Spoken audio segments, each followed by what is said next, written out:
Baik, Bismillahirrahmanirrahim. Assalamualaikum warahmatullahi wabarakatuh. Shalom, Om Swastiastu, Namo Buddhaya, salam kebajikan, salam sejahtera bagi kita semua. Perkenalkan, saya Baroka Fatih Ramadan. Di sini saya akan membacakan CV atas nama Maranatha Tarigan.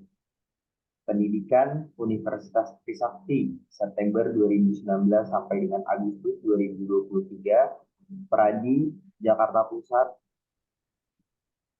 Januari 2024. Pendidikan pekerjaan Paulus Tarigan and Associates, Juli 2022 sampai dengan Desember 2022. Law firm Subarti and Partner, Mei 2023 sampai dengan September 2023. Agung Sedayu Group, September 2023 sampai dengan Desember 2023.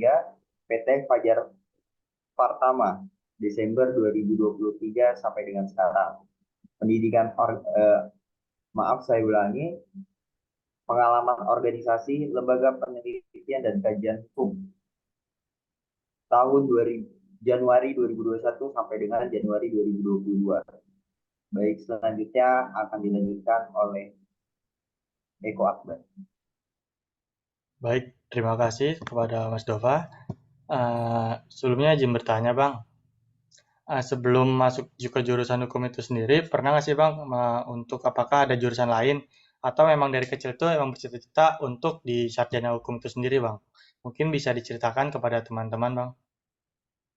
Hmm, Kalau jurusan hukumnya memang tekadnya dari awal ya.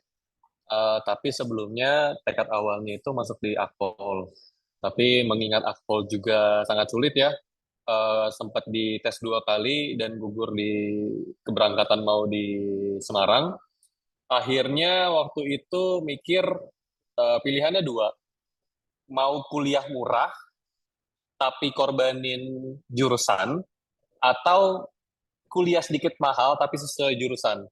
Jadi waktu itu sempat keterima juga di negeri Jogja. Tapi jurusannya ini tuh kebijakan pendidikan. Nah, dari situ mikirin lah prospek kerjanya banyak nggak sih dan untuk apa aja gitu. Terus mengingat-mengingat di negeri Jogja itu kan murah ya, hidupnya murah, terus juga nyokap lagi sendiri gitu kan, dibiayainnya sendiri dan ibu itu tidak bekerja. Tapi satu diingat, nyokap tuh pesan, Nata maunya di mana? Nggak usah dipikirin biaya, selama Nata maunya di situ, orang tua tuh udah nyiapin biaya. Nah, akhirnya tetap mau dihukum. Kenapa? Karena dulu almarhum bokap tuh pengen banget ya, ada anaknya yang jadi sarjana hukum, atau nggak jadi dokter. Karena bokap sakit, dokter tuh waktu itu bilang gini, kalau Nata udah besar, cobalah jadi dokter biar bisa sembuhin bapak gitu kan. Kalau jadi lawyer, ya cobalah nanti bela kalau keluarga ada bermasalah. Jadi memang dari awal itu pengen banget sama hukum sih. Dan akhirnya ngorbanin di Jogja, negeri, dan semacamnya untuk dan masuk di hukum. Dan kenapa di hukum juga, prospeknya banyak, dan tadi mikirnya masih bisa, oh yaudah kalau nggak di Akpol, em, IPDA itu masih bisa dikejar melalui SIP SS gitu. Tapi melihatnya sekarang kayaknya untuk interest ke akademi ataupun eh, abdi negara gitu ya, kayaknya udah nggak lagi sih. Itu sih. Baik, Bang. Berarti dari Mm, jurusan hukum itu sendiri kan prospeknya lumayan banyak, Bang. Kenapa mm, memilih Universitas Trisakti itu sendiri, Bang, untuk jurusan hukum, Bang? mm, Sedangkan kan jurusan hukum itu kan di swasta banyak tuh, mm, di mm, Jakarta dan dimanapun. Itu kenapa mm, memilih di Universitas Trisakti, Bang? mm. Mungkin alasan juga sama lah ya, sama dengan teman-teman. Pertama mungkin karena nggak dapat negeri ataupun UI dan UGM dan semacamnya, kampus-kampus besar gitu ya, Undip, UB dan semacamnya. Em, di situ dipilihin lagi. Kita tuh ada universitas gitu ya di Tangerang Selatan, namanya Pamulang gitu ya. Pilih mau kuliah yang apa? Yang affordable atau mahal. Terus kita lihat di situ apa sih yang ngebedain kuliah mahal dan mungkin yang affordable bagi kita gitu ya. Eh, Track record kampus itu nggak bisa bohong. Track record kampus itu nggak bisa bohong. Kenapa gitu? aku bisa ada di posisi sekarang juga itu karena banyak relasi dari senior-senior, dari teman-teman. Melihat teman-teman Trisakti juga pasti bukan latar belakang yang biasa-biasa doang dong. Nah, dari situlah alasan kenapa Trisakti menjadi pilihan. Terus juga hukum Trisakti itu kan sangat-sangat terkenal gitu ya. Brandingnya sangat-sangat bagus lah gitu. Jadi akhirnya memilih Trisakti sebagai jalan sih gitu. Karena relasinya itu. Berarti sambil kuliah itu sambil-sambil nyari relasi bang ya, dan memperkuat Hmm, relasi itu sendiri. betul betul. Walaupun selama kuliah ini nggak apa-apa sih. Gua pakai gua lo atau gimana? Nggak apa-apa bang, Nggak apa-apa ya. dua lu aja nggak Ya, apa-apa. walaupun selama gua kuliah itu kupu-kupu. Gua kuliah tuh kupu-kupu. Kenapa kupu-kupu? Karena gua sambil kerja dari maba gitu. Berarti bolak-balik itu bang, kerja kuliah gitu ya bang. Betul. Nah, kerjanya waktu gue jadi maba sampai 2022 ya, itu gue sampai 2021 itu gue bukan kerja di kantor atau semacamnya, itu gue ngojek, jadi ojol. Jadi setiap diajakin nongkrong tuh gue mikir orang nongkrong sampai malam gitu ya, em, sampai tengah malam sampai subuh gitu. Tapi waktu itu bisa gue pakai untuk ngojek yang mungkin gue bisa dapetnya sekitar 100.000 gitu sampai 1 hari gitu ya. Akhirnya gue melewatkan banyak momen kuliah. Itu sih sedihnya. Itu kalau gitu saya sambil bagi waktunya gimana bang untuk kayak kita kerja sambil kuliah itu gimana Mhm, bang? Untuk cuma mhm, membagi waktunya. mhm. Em, poin gue cuma dua waktu itu. Kuliah, datang kelas, tugas, selama urusan kuliah selesai, dan gue udah bisa pulang gitu ya, nggak ada kerja, nggak ada PR atau semacamnya, udah, gue hanya fokus untuk nge-Grab. Habis itu 2020 sampai 2022 ya, COVID kan kita. Setelah kelas itu selesai, pokoknya batas kelas itu sampai jam 5 ya kan. Di jam 6 gue punya waktu untuk istirahat, sisanya narik sampai jam 12 malam. Kayak gitu bagi waktunya. Sesimpel itu sih. Itu untuk istirahatnya gimana bang? Kan kita sampai belum lagi kita kerja kan, apalagi ojol Mm-mm. gitu bang. Itu Mm-mm. cara bagi istirahatnya gimana bang? Em, bagi istirahatnya eh, satu sih, harus ada yang dikorbanin. Apa yang dikorbanin ya jam istirahat. Jadi mungkin biasanya kita ya bisa tidur jam 10 demi produktif gitu ya, lo harus tidur jam 1 malam. Udah gitu aja pilihannya. Jadi kalau emang mau jadi orang, jangan dipikirin dulu istirahatnya gitu. Nggak apa-apa, capek dikit. Itu sih, itu prinsip gue ya. Baik bang. Mungkin Mm, bisa dipegang sama teman-teman untuk lebih semangat belajar sekali bang ya, sama iya. sambil cari peluang-peluang yang ada. Harus sih, karena gue waktu itu gue pikiran gue gini, badan gue tuh masih muda, masih kuat, ya. Kalau gue dari sekarang udah ngandelin yang namanya istirahat terus-menerus, uh, gue bakal beneran jadi generasi sandwich, gitu loh. Itu uh, ketakutan yang selalu ada di otak gue. Gue nggak mau jadi generasi sandwich gitu. Itu sih, mumpung masih muda, badan masih kuat. Kalaupun tadi di 2021 itu ya, di 2022 kan gue dapat ini ya freelance di company gitu ya. Itu yang namanya gue kuliah, kerja di corporate, sama ngojek itu gue masih jalan. Itu. Jadi emang harus digas sih mumpung masih muda. Berarti motivasi apa bang yang selalu abang pegang agar tetap semangat dan terus belajar khususnya dalam beracara di dunia hukum itu sendiri bang? Hmm, motivasi ya, Iya. yang masih jadi semangat ya. Satu sih, nyokap itu semangat gue jadi setiap hari sih. Ketika gue ngerasa capek, gue tuh ingat ada nyokap yang kuliahin gue mahal eh, sendiri gitu, nggak ada bokap. Terus berharap gitu ya, walaupun walaupun kita nggak bisa normalisasiin anak itu ada sebuah investasi gitu, tapi gue pengen nyokap gue ini keringatnya ada hasil. Karena gini, waktu kita sama nyokap itu nggak lama, ya kan? Kebahagiaan terdekat nyokap itu bisa itu ketika ngelihat anaknya sarjana dulu. Jadi mau lo kasih duit sebanyak apapun nyokap, mau orang tua lo gitu ya, sebanyak apapun lo kasih duit, kebahagiaan terdekatnya itu bisa ngeliat anaknya sarjana. Kenapa? Karena orang tua nggak bisa ngerasain itu, bro. Gitu. Jadi semangat gue di situ sih. Dan akhirnya alhamdulillah gue ngerasain beberapa case gitu ya yang ada di keluarga, nyokap merasa sangat-sangat tertolong gitu. Dan disitulah nyokap mungkin merasa gue nggak sia-sia kuliah ini gitu. Itu sih semangat gue, Ya bang, nyokap.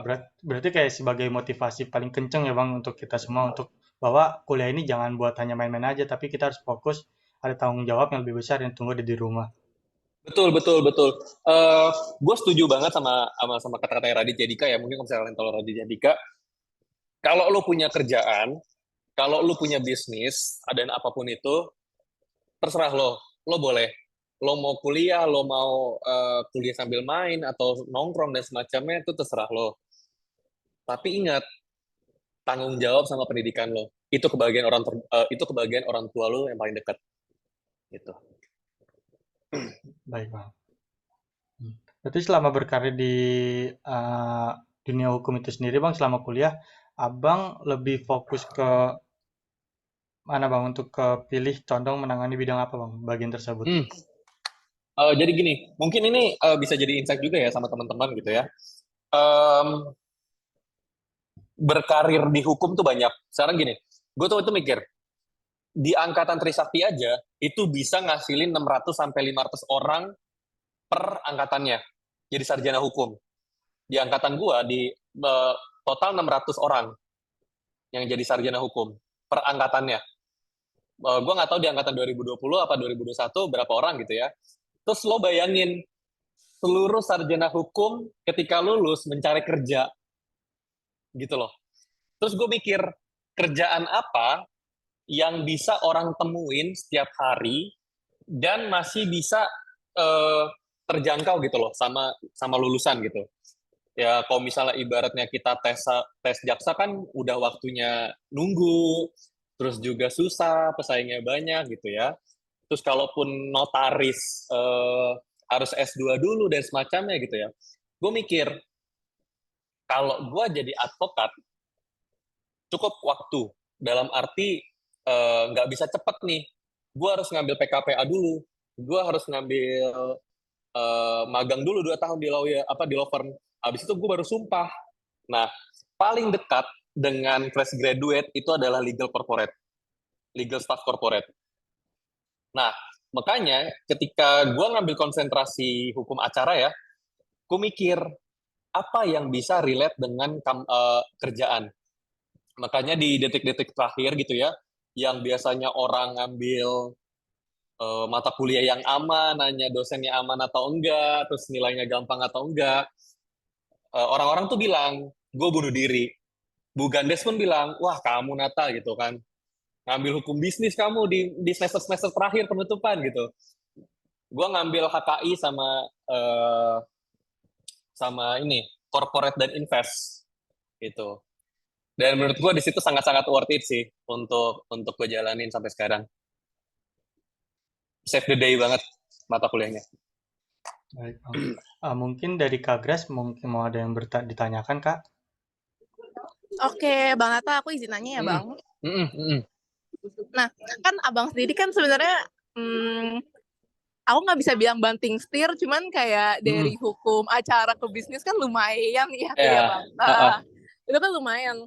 Mm-mm. Apalagi kalau misalnya di semester akhir ngambil matkul korporasi invest tuh kan Mm-mm. Mm-mm. langsung 3 SKS dan berat gitu Ah, kan ah. ya, Bang. Betul, Iya. betul. Dan dan Oke, dan dosen-dosen di PK1 itu kan perfeksionis banget gitu loh. iya betul. Perfeksionis dan killer banget. Iya, BTW Abang korporasi dapat siapa, Bang? Budian. Oh iya, ya semangat ya, Bang. Oke, mungkin Ah, aku mau nanya sih Bang, mm. kira-kira selain kalau misalnya di korporasi ya, Bang kan Mm. sekarang di Agung Sedayu Group ya Bang? Pindah akhirnya ke legal FFT. Oh, Mm-mm. oke Bang. Nah kalau misalkan di sana em, hukum acara pidana perdata itu pasti juga berguna banget kan ya di dunia kerja gitu. Banget, Nah, banget. mungkin Abang bisa ceritain kayak kalau misalkan sama mau kerja, mungkin ada orang-orang yang bilang kayak gini sih Bang, apa yang kita pelajarin sama apa yang kita kerjain biasanya itu berbeda gitu. Apa yang hukum bilang dan apa yang ada di lapangan juga berbeda. Mungkin Abang bisa jelasin apakah itu betul dan Hmm, emang realitanya seperti itu gitu. hmm. Itu dulu sih Bang. Oke, gue jawab ya. Bener banget. Jadi belajar terbaik itu bukan learning by watching atau learning by reading gitu ya, tapi belajar terbaik itu learning by doing. Eh, Fakta di lapangan, ketika fakta sama teori gitu ya, belajar bandingin fakta sama teori, itu benar-benar beda banget. Eh, Jangankan ngomongin perusahaan, ketika gue ngomongin case tanah gue sendiri ya, itu benar-benar akhirnya lo ngerasain yang namanya birokrasi kepemerintahan, dan teori seharusnya itu bisa diputar-putar sama pemerintahan ataupun sama lawan advokat gitu ya, itu benar-benar bisa diputar dan dibantah gitu, dan itu yang nggak kita pelajarin selama teori gitu. Nah, kalau di corporate, gini, yang nggak enaknya dari corporate besar itu adalah ketika kita jadi legalnya itu benar-benar sangat template. Nah, jadi sarjana hukum itu kan harus bisa ngakalin gimana ini bisa terpenuhi tapi tetap aman. Walaupun kadang teorinya, Pak ini nggak boleh kayak gini, Pak ini nggak boleh kayak gini. Tapi demi kepentingan perusahaan gitu ya, goal bisnisnya perusahaan, itu tuh harus diterobos. Nah, itu maksudnya yang nggak ada di teori sama sekali. Makanya kenapa learning by doing itu adalah yang terbaik, gitu sih.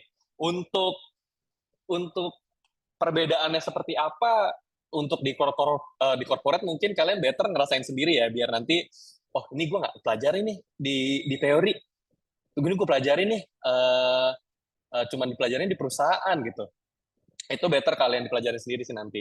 Tapi intinya semua yang ada di luar teori itu bakal terbantahkan sama lawan kalian nanti atau partner bisnis kalian nanti.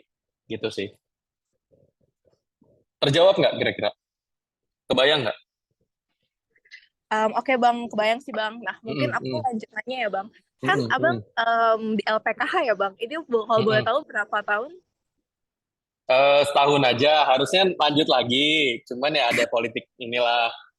Oh, oke Bang. Uh-uh.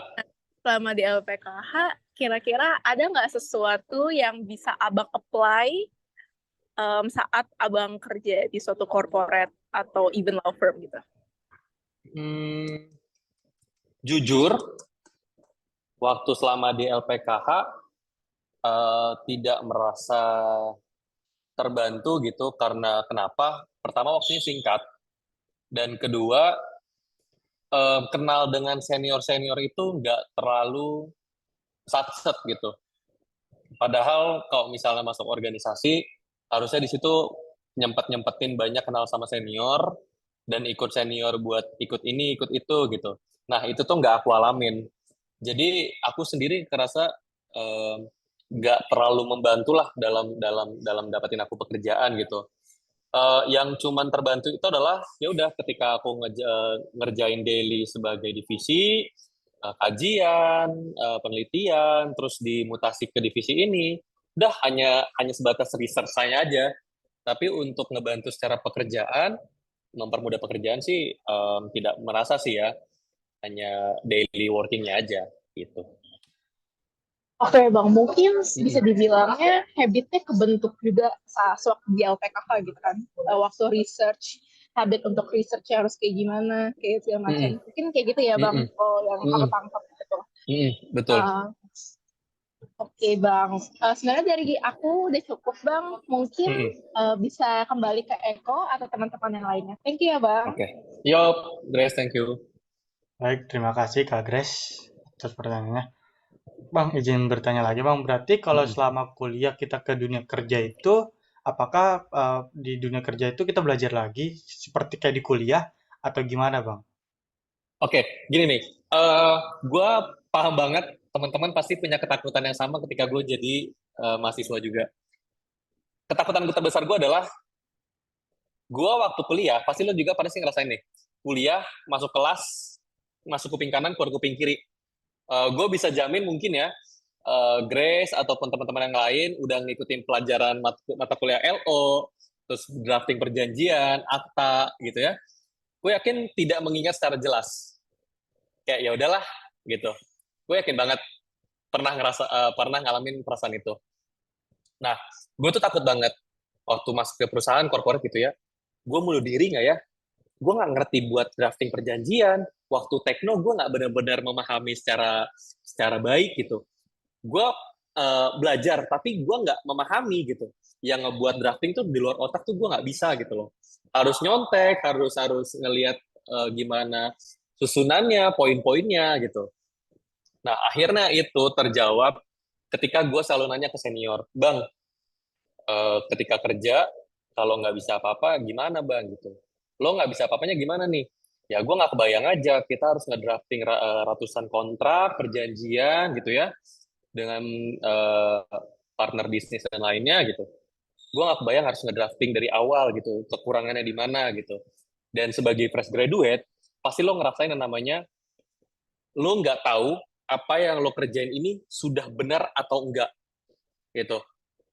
Jadi ketika lo kerja nanti lo bisa jadi legal ini single fighter atau sebagai tim. Nah, ketika lo sebagai single fighter, lo pasti takut dong. Lo nih dipercaya nih sebagai legal sendirian.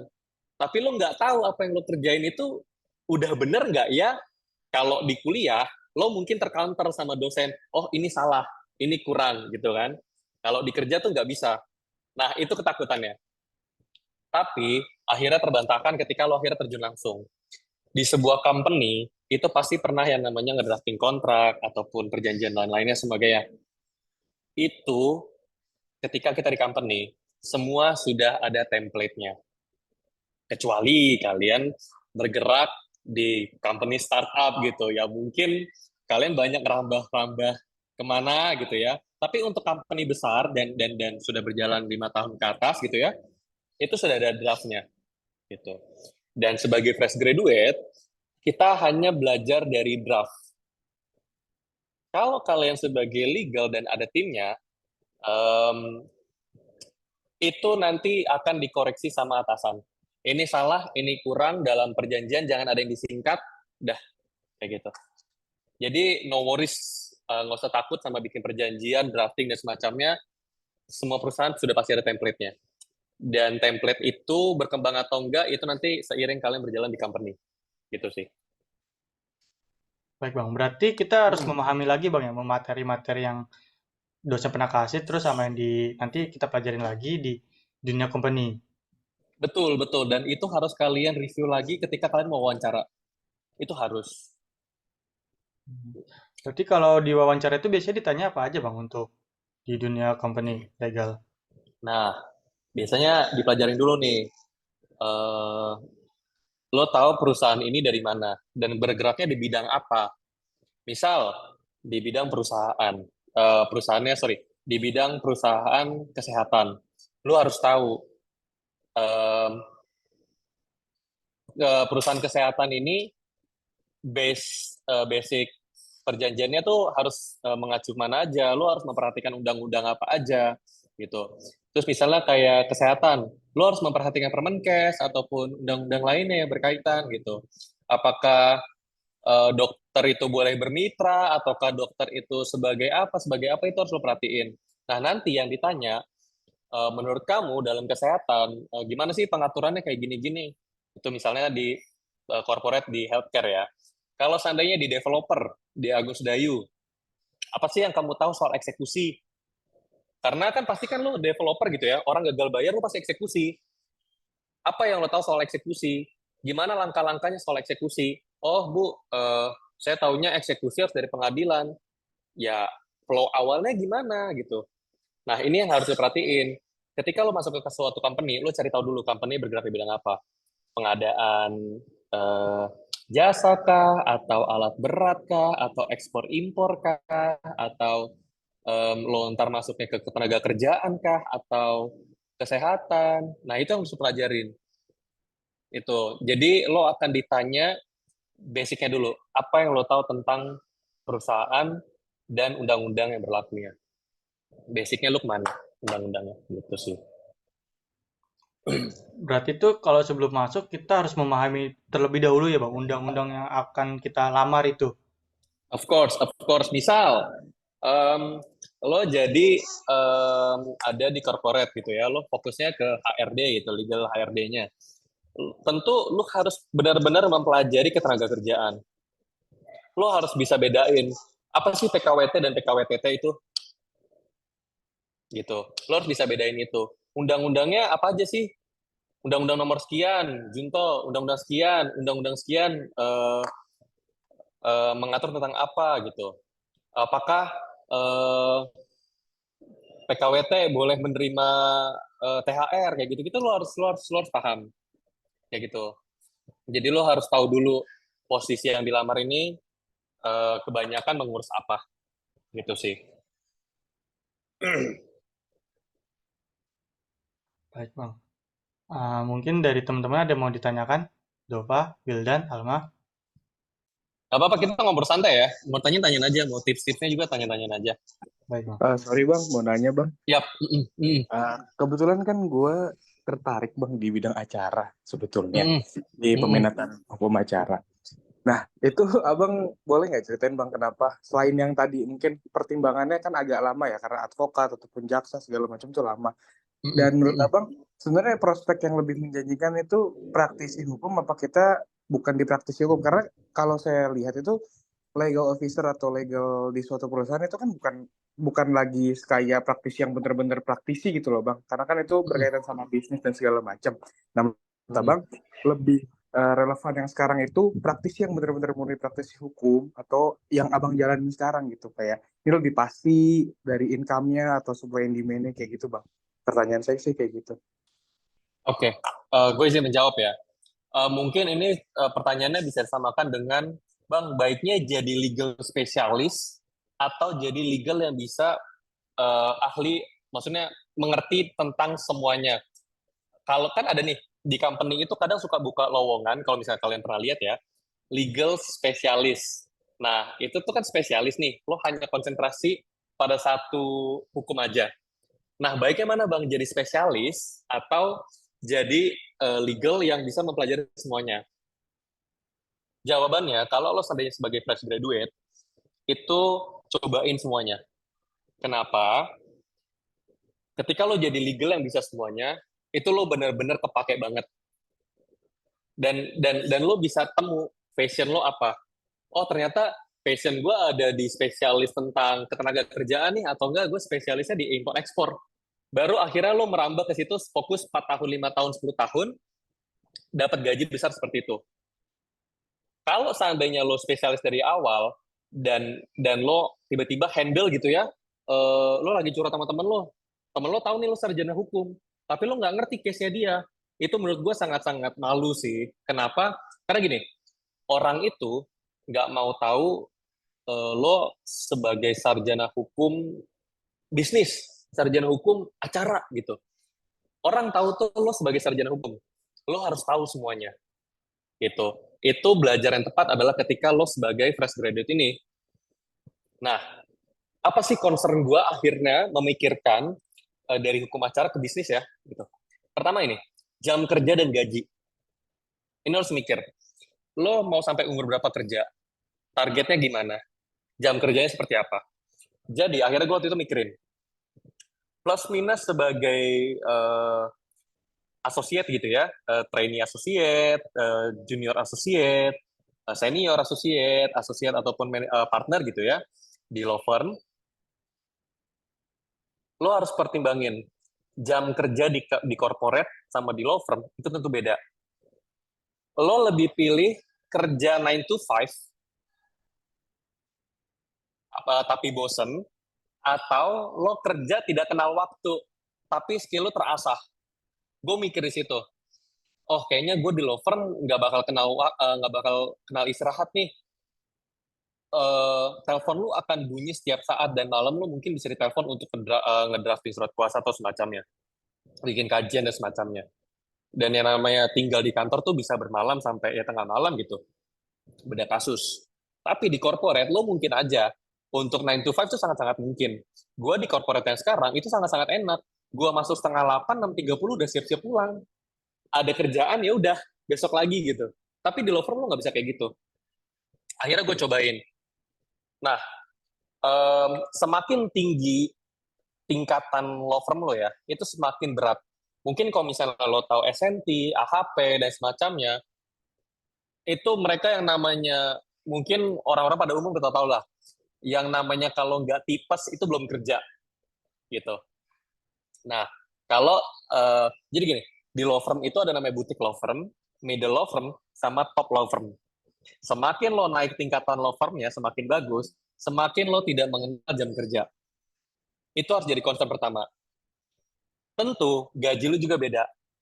Oke, itu yang kedua. Kalau lo jadi corporate staff atau legal corporate gitu ya, ya udah lo relasi lo hanya sebatas kantor, jam kerja lo aman, kerjaan lo udah terarah, oke, drafting perjanjian, izin dan semacamnya, lo akan ngerasain bosan gitu. Berangkat pagi, udah ke kantor duduk aja nggak ada komunikasi, nggak ada negosiasi dan semacamnya, itu benar-benar bosan banget. Dan biasanya untuk entry level di law firm dan corporate itu sangat-sangat beda juga gitu. Itu yang harus jadi bahan pertimbangan. Dan gue udah nyobain yang namanya di law firm dan corporate gitu ya. Tapi akhirnya berpikir kayaknya style gue di law firm sih. Tuh. Oh, oke Bang. Kejawab nggak, Wildan? Kejawab sih Bang, soalnya gue sempet mikir juga, kan gue tertarik juga mungkin di jaksa, tapi gue pikir-pikir lama nih nunggunya, terus nanti calon jaksa dulu 2 tahun. Nah, Betul. itu dia makanya tertarik akhirnya mau coba advokat sih paling gitu. Thank you Bang. Karena gini, mungkin tambahin saya juga teman-teman ya. Lo nggak bisa lulus langsung nunggu jaksa tuh menurut gue not recommended. Kenapa? Nah, itu. Ketika lo semakin lama lo kerja dari fresh graduate, lo itu punya batas umur fresh graduate. Itu. Ketika lo 6 bulan nganggur, 1 bulan nganggur, 3 bulan nganggur, 6 bulan nganggur, sama 1 tahun nganggur, itu akan dipandang beda sama HRD. Kenapa? Pasti jadi banget pertanyaan buat HRD. Kok lo lama nih nganggurnya?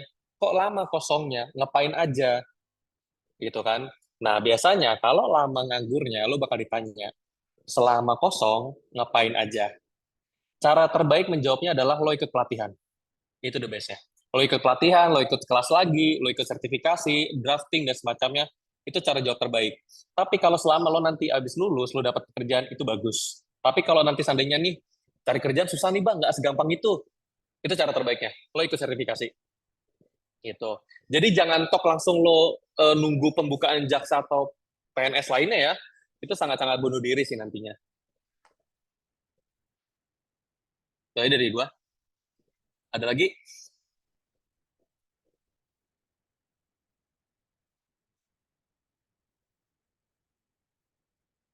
Ada yang mau ditanya lagi, Wildan? Teman-teman yang lain, Dova, Alma? Kalau Kalau ada dari gue cukup sih Bang. keresahan nggak apa-apa, tanyain aja. Alma, Dova?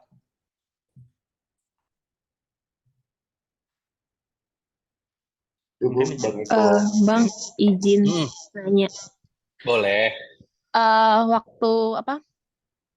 Waktu di dunia kerja sekarang tuh ada nggak permasalahan baru yang belum pernah dipelajarin atau ditemuin waktu di kuliahan, terus kayak itu gimana cara mengatasi masalahnya?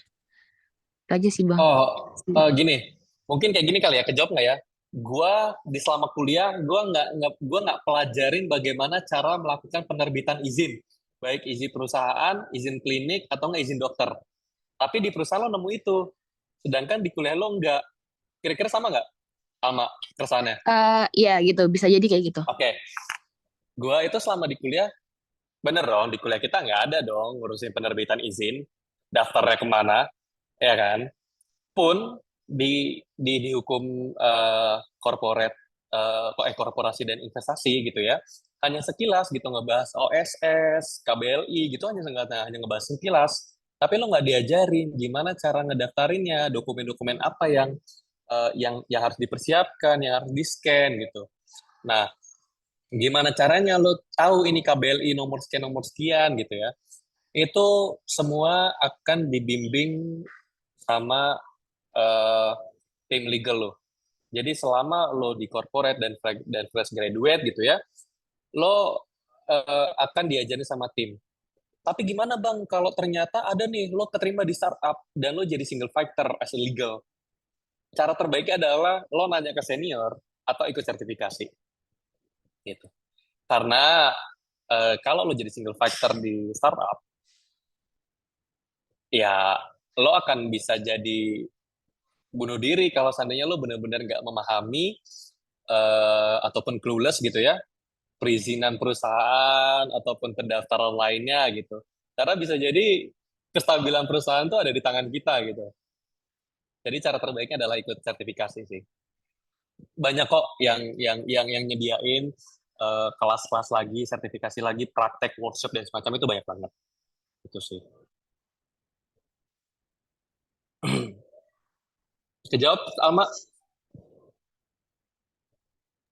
Berarti kalau nanti kitanya kayak ada salah itu bisa dikoreksi sama pembimbingnya ya di bidang itu. Of course. Gue gini, setiap gue hire wawancara ya, terus udah di tahap offering gitu ya, gue ketika ditanya ada yang ingin mau disampaikan lagi gitu, gue bilang, Pak, ini kan saya fresh graduate ya, saya ingin bertanya, saya dikasih jatah salah beberapa kali gitu. Kenapa?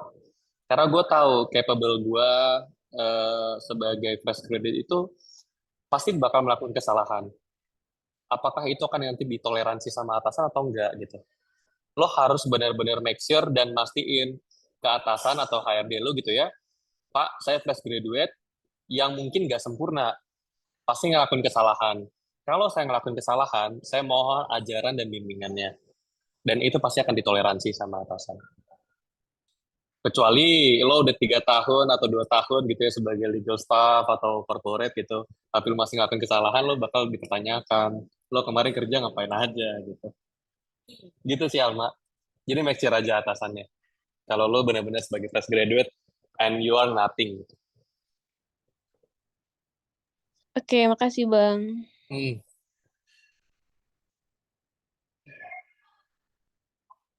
Ayo, ada lagi curhat-curhatnya? Ada yang mau menanyakan lagi? Dova? Mungkin dari aku terakhir boleh bang?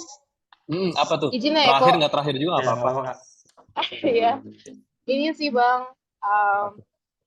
Jadi ini mungkin aku mau cerita sedikit struggle ya bang. Kita walaupun kita belum lulus nih ya bang, kan kalau misalkan kita ingin mencari kesempatan as an intern gitu, itu kan juga sebenarnya lumayan sulit ya kalau kita sebagai single fighter gitu. Kira-kira ada nggak? Kan kira-kira ada nggak sih yang harus kita upgrade selain skill dan segala macam supaya bisa dilirik sama HRD gitu? Soalnya aku sometimes ngerasa kayak karena kita masih mahasiswa, kalau misalnya kita masuk ke suatu corporate or law firm tuh tiba-tiba masuk, itu kan kayak berasa keberuntungan aja gitu. Kira-kira ada nggak sih yang harus kita up dan harus kita tonjolin supaya kita bisa dilirik gitu? Gitu sih bang. Oke. Gue ngerasain banget nih keresahan yang di Grace rasain gitu. Jadi, Iya gue tuh bang, nyesel banget. soalnya gue sebelum di startup sekarang, gue ngerasa kayak gitu-gitu loh bang. Kayak ngerasa gak punya skill yang bisa dibayar sama orang lain gitu. Istilahnya kayak gitu lah. Gitu sih bang.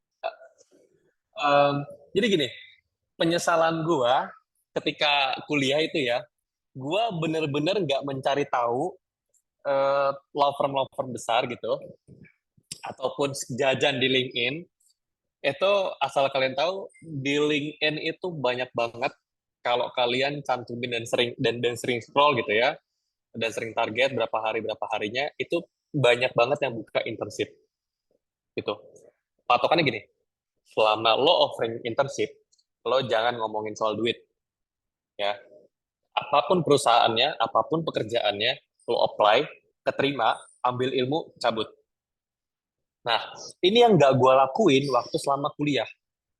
Waktu di semester 5, 6, 7 gitu ya.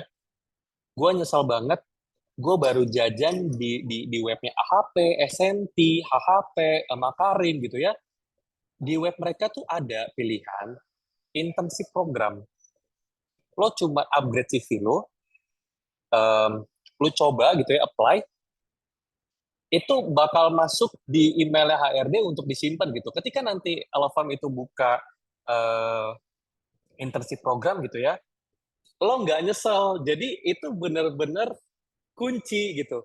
Kenapa gue nyesel nggak ngelakuin itu? Karena gini, ketika lo jadi fresh graduate, ya, lo mau masuk ke law firm sebesar itu susah banget. Sumpah. Masuk law firm kalau nggak dari magang, ya, middle or top law firm, kalau nggak dari magang, itu susah banget. Possible itu kecil banget. Jadi sebagian teman-teman yang lo mungkin lihat deh udah di law firm gitu ya, itu udah bagus banget. Karena saingan lo itu benar-benar yang mungkin UI dengan Brit accent-nya, TOEFL-nya sekian ratus, 600, 700 gitu ya, IELTS-nya dan semacamnya, itu bakal jadi lawan lo. Tapi untuk internship program, law firm tuh bakal maklumin untuk lo belajar, untuk lo nimba ilmu gitu. Makanya, gue mau bilang sama teman-teman nih, kalau ada niatan lo masuk law firm, jajan di webnya sekarang.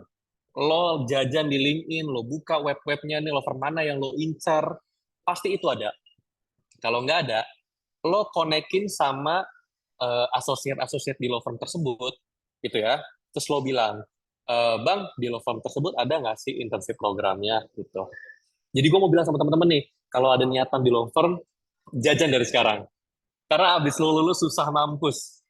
Susah mampus itu, masuk masuk law firm tuh susah mampus. Pilihannya satu lagi, lo harus start dari butik law firm. Yang mana case-nya nggak terlalu banyak, dan mungkin lo hanya ya drafting receh lah gitu. Ini bukan untuk merendahkan ya, tapi lo harus punya standar gitu. Sama dari sekarang gitu ya. Lo mungkin coba follow beberapa program atau platform gitu ya, kayak ET Asia dan semacamnya gitu ya. Itu ada banget untuk sertifikasi dan training lainnya. Dan itu langsung diisi sama top law firm. Jadi kalau emang lo merasa punya tabungan, ya, investasi terbaik itu adalah leher ke atas. Kalau lo nggak punya skill dan praktek ataupun secara pikiran gitu ya, susah banget untuk berkembang di corporate. Gue pun akhirnya menyesal. Kuliah gue cuman ya kupu-kupu. Gue tidak jajan di LinkedIn, gue tidak jajan di law firm tersebut, gue tidak coba ikut kenalan sama kampus lain di OLC-nya UI dan semacamnya. Gue nyesel banget sih. Dan akhirnya gue baru sekarang ngerasain gaji gue tabungin untuk ikut kelas-kelas sertifikasi. That's it. Bang, tapi kapan lo nabungnya? Itu tabungan terbaik. Ketika lo banyak nih, 1 tahun, deket banyak kelas, lo skill lo upgrade, lo akan dilirik sama banyak company. Itu yang pertama. Dan yang kedua, orang-orang di sekitaran lo ketika kesulitan, lo bisa offering sesuatu. Itu sebagai freelance, duit sampingan. Gitu sih.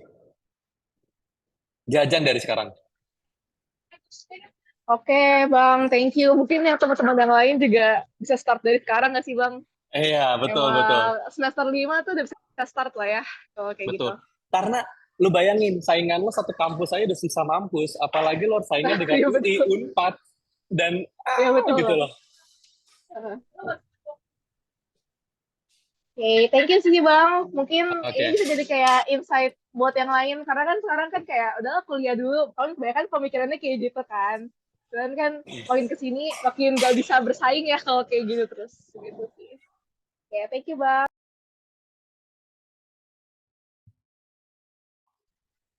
Baik, teman-teman ada mau ditanyakan lagi?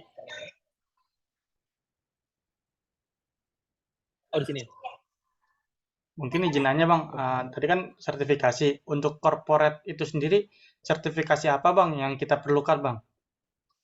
di bagian Hmm, corporate yang biasa kita harus kejar nih sertifikasi. hmm, Itu hmm. sertifikasi yang seperti apa Bang yang harus kita kumpulkan dari sekarang? Mungkin ya, kalau misalnya sorry, gue colok laptop bentar ya, Baik Bang. low battery nih.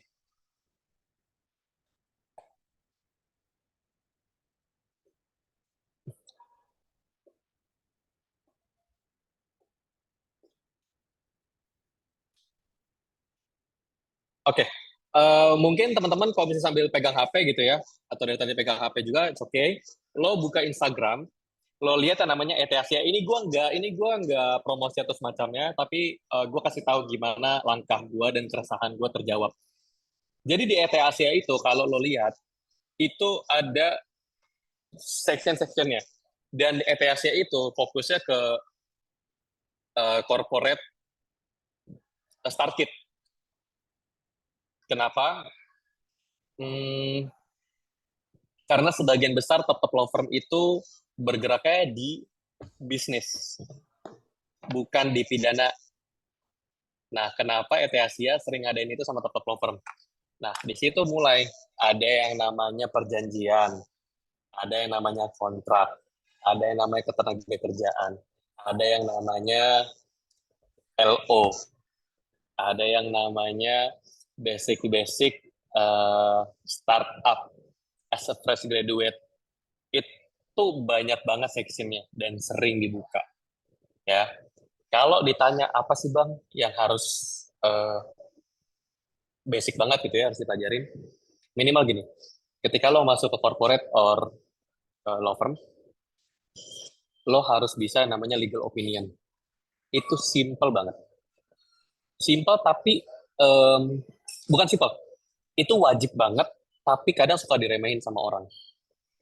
Mungkin kadang kalau misalnya sekarang ya, gue kemarin ketemu dosen yang mungkin agak kurang dan cara penyampaiannya, dan gue merasa merasa merasa apa ya, merasa hina banget dan kecil hati banget ketika gue nggak bisa legal opinion gitu.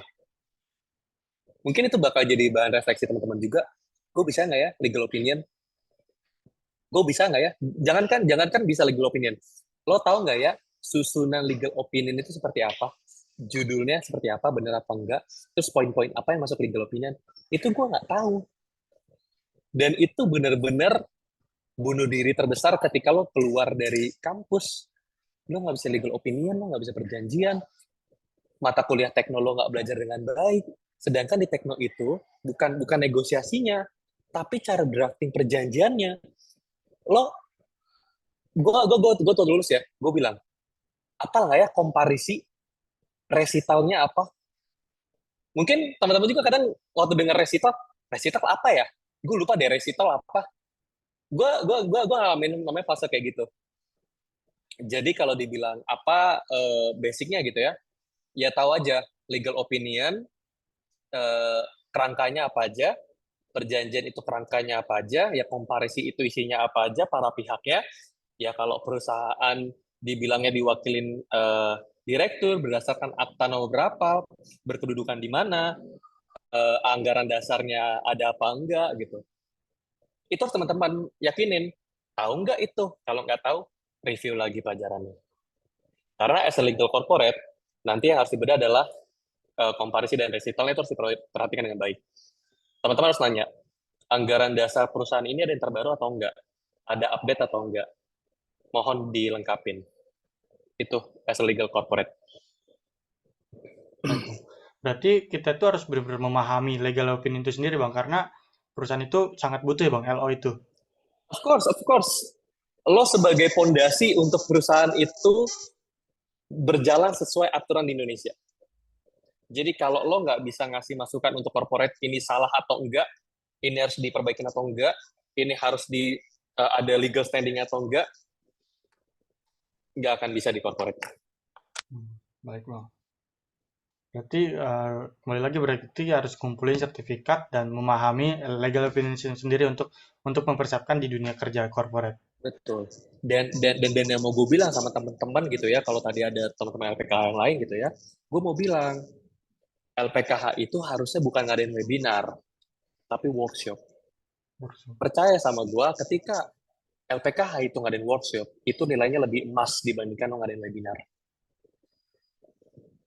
Bakal kepake banget. Sumpah, bakal kepake banget. Dan itu yang nggak gue sempet jalanin di LPKH sih. Baik Bang, terima kasih masukannya Bang.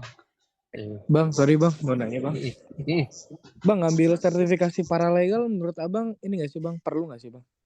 Sebelum ngambil PKPA atau gimana? Oh iya, untung nanya gini Wildan. Thank you, good question. Gue mau rekomend sama teman-teman ya. Gini, pertama make sure dulu. Kalau nanti kalian habis yudisium, ya, mau kerja, penyesalan gue adalah gini. Gue ngambil PKPN nanti aja lah. Gue belum mau di law firm kok. Umur gue masih jauh dari 25. Itu masih jauh banget. Belum kepake lah, gitu kan. Setelah gue scrolling LinkedIn, gue lihat requirement-nya. PKPA license or pradi license lah gitu ya. Minimal udah ada sertifikat PKPA. Entah lo disumpah atau semacam itu nanti. Jadi, gue mau saran teman-teman. Kalau nanti lulus, pastiin dulu ada tabungan apa enggak. Kalau nggak ada tabungan dan orang tua benar-benar masih mau memprovide gitu ya, sekolah lo atau kursus-kursus lo gitu ya, ikutin. Jangan nanti-nanti. Karena mostly sebagian perusahaan mau yang anak-anak magang atau entry level itu sudah ikut sertifikat ataupun kelas. Kenapa gitu? Gini, perusahaan itu nggak punya dana untuk mensertifikasikan atau ngikutin staffnya pelatihan. Makanya mereka nyari requirement-nya bisa bikin kontrak, perjanjian, LDD. Ya, semakin lo banyak sertifikat, semakin banyak lo skill, itu akan semakin pakai. Mereka nggak mau biayain PKPA lo, gitu. Mungkin di law firm masih bisa lo di-provide PKPA. Tapi balik lagi, lo udah bisa dapat law firm belum selama kuliah? Kalau belum, hati-hati. Gitu. Dan gue mau reminder lagi, kalau memang mau PKPA, cari yang memang masih diakuin, bukan diakuin sih, yang ya dipandang lah sama pengadilan. Ya mungkin kalian teman-teman tahu lah ada ada advokat gitu ya, yang kumpulannya tuh mungkin dipandang sebelah mata gitu. Oh ternyata pengadilan ini lebih memandang pradi atau semacamnya gitu ya. Nah itu harus teman-teman perhatiin lagi. Jadi kalau memang teman-teman punya tabungan atau orang tuanya masih memprovide kursus, ikutin PKPA dari sekarang. Yudisium, misalnya Grace gitu ya, Yudisium, terus Grace merasa, kayaknya gue nggak perlu nih, gue bakal di corporate aja kok gitu kan. Percayalah Grace, atau teman-teman yang lain, corporate juga ada yang standarnya mau sudah berlicense PKPA for sumpah pradi gitu. Itu penyesalan terbesar gue ketika gue nunda kemarin dari Yudisium, gue nggak PKPA gitu. Bener-bener banyak banget requirement-nya PKPA, pradi, wah. Gitu. Jadi itu alasan corporate standarnya tinggi banget. Bang, gue nggak punya pengalaman kerja nih. Tapi gue nggak dikasih kerja untuk dapat pengalaman. Ya kan? Bang, gue nggak ada pengalaman kerja. Mau kerja, harus punya pengalaman. Tapi gue nggak dikasih kerja. Gimana? Ya itulah caranya. Cara menjawabnya kayak gitu. Ikut sertifikat. Oke, makasih Bang. Terjawab ya Wildan ya? Keresahannya? Terjawab Bang, soalnya gue rada-rada mikir-mikir juga Bang. Soalnya kan sertifikasi kan bukan suatu yang murah juga ya buat anak kuliah kan. Jadi harus pikir-pikir juga gue gitu Bang. Baik Bang, mungkin ini semakin sore kali Bang, udah mau maghrib juga. Mungkin sebelum wawancara ini diakhiri, menjadi pertanyaan penutup dari saya Bang. Mungkin dari Bang Tarigan bisa memberi motivasi kepada teman-teman di Universitas Sakti maupun di LPK itu sendiri Bang. Gue cuma mau bilang sih, kuliahnya selesaiin, jajan kerjaan tuh dari kuliah. Kalau memang udah cukup waktunya untuk di organisasi atau politik, cukupin. Jangan terlalu lama, jangan terlalu dalam lah. Karena percayalah, senior-senior lo ataupun siapapun itu di organisasi ya, itu nggak akan menjanjikan lo di-provide dalam kerjaan. Ya, jadi kalau emang udah batasnya lo berorganisasi berpolitik, sudahin cari kerjaan. Gitu. Karena final ending dalam kuliah adalah lo mencari kerja dan survive. Ya, jadi jangan terlalu dalam sama politik, apalagi itu politik kampus. Nah, apapun itu, jabatan dan semacamnya, better lo habisin umur dikejar politik kerjaan. Lo raih jabatan tinggi gitu ya, lo politik di kerjaan itu better dibandingkan lo harus lama-lama di kampus. Jangan ngomongin waktu lulus atau semacamnya gitu, karena jalannya orang beda-beda. Tapi harus lo pikirin juga. Itu sih dari gue. Baik, terima kasih Bang atas waktunya dan memberi motivasi kepada kita supaya kita lebih semangat untuk kuliah dan mengejar waktu dan lama-lama untuk kuliah itu sendiri, Bang. Oh iya, sama gue mau ingetin lagi. Kayak tadi balik lagi prinsip gue. Orang tua itu umurnya nggak lama. Dia nggak bisa ngerasain sarjana ataupun kuliah tinggi. Kejar kebahagiaan orang tua lu terdekat. Tuh. Karena kalau misalnya lu nanti udah kerja gitu ya, atau udah lu baru sukses gitu, tapi orang tua lu udah nggak ada, harta lo nothing. Karena teman gue yang mungkin baru kehilangan nyokapnya gitu ya, dan akhirnya ngedapetin pekerjaan, dia ngerasa kehilangan, dia kerja buat apa gitu? Buat diri sendiri, nggak butuh. Buat ngefasilitasin nyokapnya pergi umroh ataupun bahagia gitu, udah nggak bisa lagi gitu. Jadi ingat, orang tua ini umurnya semakin kita bertumbuh, semakin tua juga orang tua. Jadi ingat orang tua sih, itu prinsip tuh. Baik Bang, terima kasih Bang atas motivasinya dan semangat untuk kita lebih semangat lagi untuk kuliah Bang.